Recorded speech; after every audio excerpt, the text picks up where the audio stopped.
De quoi je me mêle sur rmc.fr et 01net TV. François Sorel. La sélection de produits high-tech de Victor Jakimovic, c'est maintenant dans De quoi je me mêle. Victor, bonjour. Salut François. Victor, on a peur de se faire pirater notre carte bleue. Enfin, moi, personnellement, pas trop, mais je connais des amis et même des membres de ma famille qui ont peur de se faire pirater leur carte bleue, d'autant qu'il y a aussi maintenant le NFC dans les cartes bleues. Dans le NFC, on a du paiement sans contact maintenant qui s'est développé régulièrement et qui se développe de plus en plus d'ailleurs. Voilà. Et ça veut donc dire tout bêtement que la carte émet un signal que des récepteurs peuvent recevoir. On peut imaginer quelqu'un qui passe à côté de votre portefeuille avec un appareil un peu sophistiqué qui capterait en fait le signal du NFC pour après en faire quoi? Le copier, payer à votre place, enfin payer via votre compte. Acquérir des informations qui ont un caractère plutôt confidentiel. On est d'accord.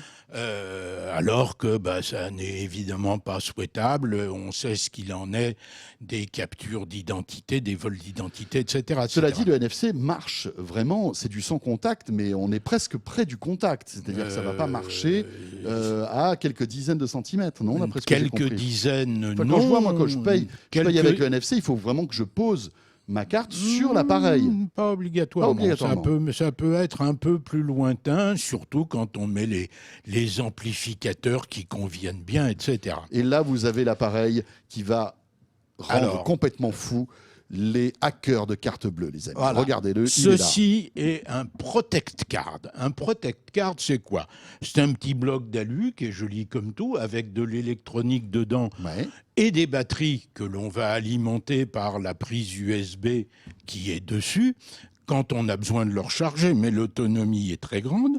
Ça fait 2,9 mm d'épaisseur totale, donc c'est pas très très épais. C'est à la taille de la carte bleue, ça pèse 19 grammes. Bon. C'est-à-dire que ça peut rentrer dans un portefeuille, en fait. Et ça peut rentrer dans un portefeuille, tout à fait. C'est même très précisément fait pour ça. Et l'intérêt de cela, c'est qu'effectivement, quand la carte est dans le réceptacle en question, le NFC est verrouillé, il est coupé, il ne peut pas passer. D'accord. Donc, on est protégé contre le piratage. Que quelqu'un passe un scanner autour du truc comme ça, ça va pas marcher. Ça ne marchera pas. D'accord. Mais ça protège. Mais ça ne fait pas que ça. Deuxième chose, ça indique la présence de la carte. Si votre carte est absente de ce dispositif pendant 5 minutes, vous avez payé, vous avez oublié la carte chez... Oui. Ah, je pense que c'est votre banquier qui vous appelle, justement. C'est mon banquier qui m'appelle. Donc, si vous avez payé et oublié la carte chez le distributeur, au bout de 5 minutes, il va vous dire « Coco, la carte n'est pas là ». C'est l'appli qui va vous le dire, bien entendu. Donc, c'est intéressant. Si vous vous éloignez du Protect Card pendant plus de 5 minutes ou 50 mètres de distance, ça va vous dire « Coco, t'as oublié quelque chose là-bas ». Et puis enfin, ça permet la géolocalisation, c'est-à-dire le dernier endroit où vous avez utilisé votre carte, c'est-à-dire sorti la carte de son étui pour la passer dans la bonne machine. D'accord. Mais par exemple, quelqu'un me pique mon portefeuille avec ce système à l'intérieur. Qu'est-ce que je peux faire? Le géolocaliser, je peux savoir, avec le truc en question, le géolocaliser quand il va utiliser la carte. D'accord, et oui, c'est ça. Quand il va la sortir du réceptacle. Mais pas autrement, bien sûr. Mais c'est quoi, ça marche en Bluetooth? Alors, on marche effectivement en Bluetooth, tout à fait. Donc ça veut dire que si par exemple quelqu'un me pique mon portefeuille, ça va pas marcher, puisqu'il sera plus connecté en Bluetooth. Et en revanche, je recevrai une notification pour me dire attention, je ne capte plus le système en fait. Voilà. D'accord. C'est un peu comme les porte-clés, quoi, les porte-clés Bluetooth. Oui, sauf que c'est une utilisation plus spécifique et peut-être mieux adaptée. Ça coûte combien, Victor? Ça vaut 49 €. C'est un petit cadeau sympa pour les fêtes de fin d'année qui vont arriver gentiment. Oui, ça existe bien sûr dans différentes couleurs. Et c'est un produit made in France, Cocorico. On est dans la French Tech, etc., etc. Le Protect Card. Le Protect Card. Tout à fait. On enchaîne avec cette enceinte qu'on a pu tester, puisque évidemment votre téléphone était branché pendant l'enregistrement de De quoi je me mêle. On a vu que Et ça faisait aussi main libre, visiblement.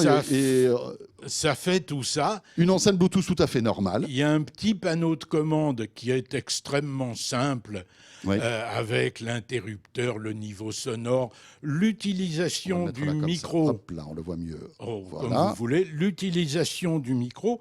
Bon, c'est une petite enceinte qui s'appelle de la marque Lemon, marque totalement inconnue, y compris de moi. Qui s'appelle le California Roll. Pour moi, le California Roll, il était rond. Oui. Bon, mais c'est comme ça. Là, il n'est pas rond. Alors, la particularité de cette enceinte, parce que des enceintes comme ça, qui ont cette taille-là, il y en a des millions. Mais celle-ci a une particularité. Ouais, celle-ci utilise les capteurs solaires dérivés des études de la NASA, Oui. qui lui permettent une recharge complète en 7 heures de soleil. Je dis bien de soleil. Quand il fait gris, ça ira pas aussi vite. Au demeurant, ça peut se recharger naturellement en USB classique et ça prendra 2 fois moins de temps. D'accord. Mais par exemple, je suis à la plage, il fait plein soleil, etc. Eh ben, la batterie va se recharger en même temps qu'on écoute. La batterie va se recharger en même temps. C'est génial, ça. Bon, cette petite enceinte a une qualité sonore qui est très convenable. Il y a 6 haut-parleurs dedans, en incluant les actifs et les passifs. Il y a un système elle est étanche. Bien entendu aux projections pour mettre au bord de la piscine. Il y a un système permettant soit de la suspendre, soit de la poser sur un pied au pas de vis auto. Enfin, tout ça est très classique et, à vrai dire, me semble-t-il très copié sur ce que fait les gens de Boom et de Megaboom. Ouais. Bon. Mais bon, enfin, elle tire son épingle du jeu avec ce système de petits panneaux photovoltaïques sur le côté. Voilà. Elle a une autre particularité. Elle peut s'appairer en NFC, mais pas en stéréo. D'accord. On en met 2, ça double la puissance sonore. Enfin, ça fait 2 enceintes qui travaillent. Doubler la puissance sonore, en réalité, il en faut 10. Voilà. Mais bon. Déjà, 2, ça peut être pas mal. Ça peut faire un petit peu d'ambiance. Mais 2, c'est pas mal. Et puis, autre particularité, lorsqu'on enclenche la touche micro telle qu'elle est prévue là-dessus, on peut se servir du système audio du téléphone pour... Si on a un iPhone, appeler Siri ou appeler Google. D'accord. Puisqu'on est connecté au téléphone en Bluetooth, et donc l'enceinte va servir de relais vocal. Un peu comme dans la voiture, par exemple. Un peu comme dans la voiture. Et alors, cette enceinte a quand même une puissance sonore assez étonnante. Je vais, si vous voulez bien, l'éteindre. Vous allez voir, ça fait du bruit. Attention à vos oreilles. Ah oui, là, elle est éteinte. Elle crache. Bon, alors le prix crache aussi un petit peu quand même. Le prix crache aussi, on est à 280 €. Mais on paye la technologie de recharge par panneau solaire. On paye l'ensemble des fonctions. C'est vraiment un cadeau, enfin en tout cas une idée d'enceinte originale. Bien entendu, on a ça dans plein de couleurs, pas seulement dans ce bleu un peu triste, je dois dire. Parfait, on enchaîne avec ce petit appareil. On dirait une grosse clé USB, Victor, mais c'est pas du tout ça. C'est pas du tout ça. C'est Invoxia. Invoxia, c'est des gens qu'on connaît dans le monde des télécoms. Oui. C'est des spécialistes de la téléphonie. Invoxia, d'ailleurs, est une boîte qui a été co-créée, entre autres, par Eric Carrel, le fondateur, le cofondateur de Weezings. Bon, c'est une boîte de techno. Et là, ils nous ont sorti un tracker. Un tracker, un de plus, non, c'est bon. Non, c'est pas. Un tracker vous permet de suivre à la trace quelque chose ou quelqu'un. Là, ils n'ont pas fait un tracker comme tout le monde. Ce tracker-là, il a une première particularité, et je crois que c'est une première mondiale. Il fonctionne non pas sur les réseaux classiques, GSM, téléphone, etc. Il fonctionne sur LoRa. C'est-à-dire c'est un réseau spécialisé dans les objets connectés. Voilà, réseau à très bas débit, donc très économe en énergie, etc. Il fonctionne sur LoRa et sur Sigfox, qui est le concurrent de LoRa. C'est le premier, à ma connaissance, à fonctionner sur les 2 réseaux à la fois. Ça veut dire que, en théorie, on va avoir une meilleure couverture. Ça va assurer une meilleure couverture, ça c'est certain. Voilà.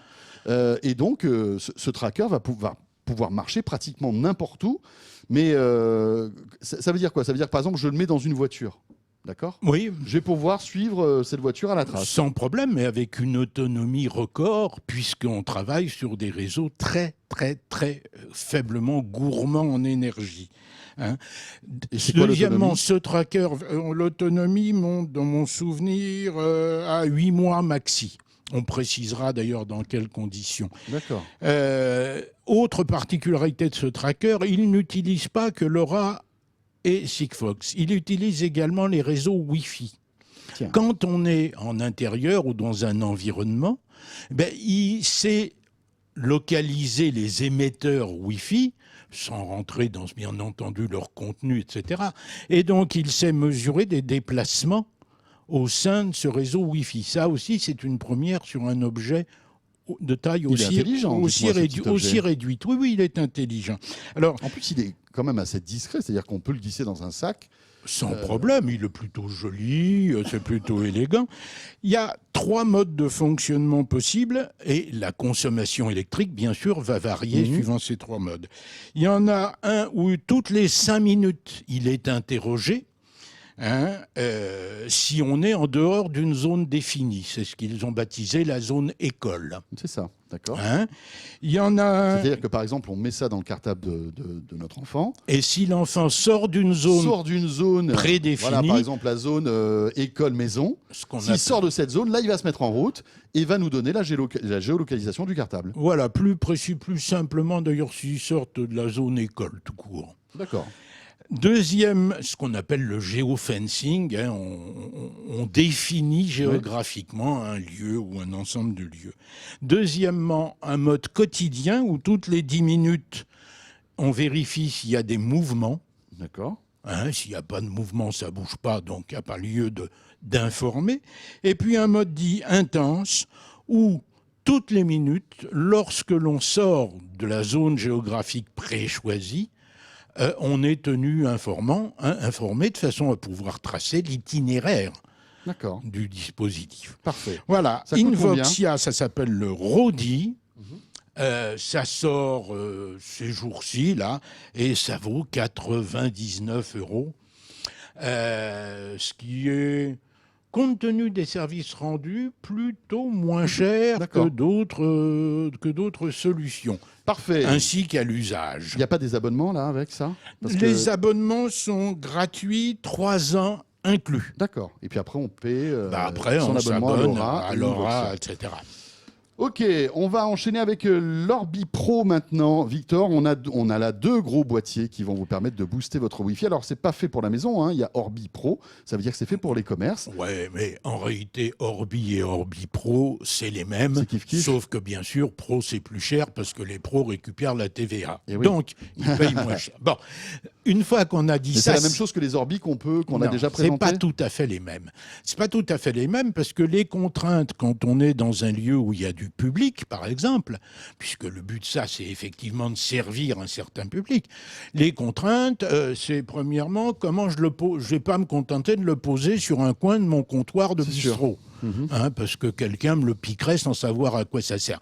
Donc, il y a des fixations qui sont fournies et qui permettent de l'accrocher au mur, de l'accrocher au plafond, ou, ce qui n'est pas idiot, de l'accrocher dans les rails électriques normalisés qu'on trouve de plus en plus, de façon à le mettre à l'abri de quelqu'un qui ferait tomber bêtement, ou plus. Donc, on a une différence sur la fixation. On a également une différence sur un élément, sur la gestion du